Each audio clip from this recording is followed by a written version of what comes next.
Ya pemirsa, tidak hanya di Palembang, agenda sholat istisqa meminta hujan juga dilakukan di Taman Kota Batu Raja, Kabupaten Ogan Komering Ulu. Sejumlah pejabat daerah, Forkopimda, serta masyarakat juga hadir dalam sholat tersebut. 3 bulan lebih, wilayah Ogan Komering Ulu tidak diguyur hujan. Para pejabat OKU menggelar sholat istiqoh pada Jumat lalu di lapangan Taman Kota Batu Raja. Sholat diikuti PJ Bupati Oku dan para pejabat di lingkungan Pemkab Ogan Komering Ulu serta sebagian masyarakat. Ikhtiar sholat dan doa meminta kepada Allah untuk diturunkan hujan. Pejabat Bupati Oku Teddy Melwansyah berharap dengan sholat tersebut hujan akan turun mengingat dampaknya besar sekali setelah lebih 3 bulan tidak turun hujan mulai dari kekeringan dan kebakaran lahan. Dampaknya luar biasa, kebakaran di mana-mana, kemarau, krisis air.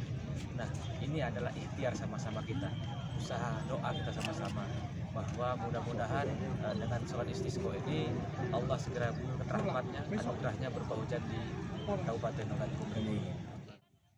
Teddy juga mengatakan bahwa Pemkab Oku sendiri sudah menyiapkan posko di beberapa titik rawan kebakaran lahan hingga posko jika masyarakat membutuhkan air. Dari Ogan Komering Ulu, Widori Agustino, iNews melaporkan.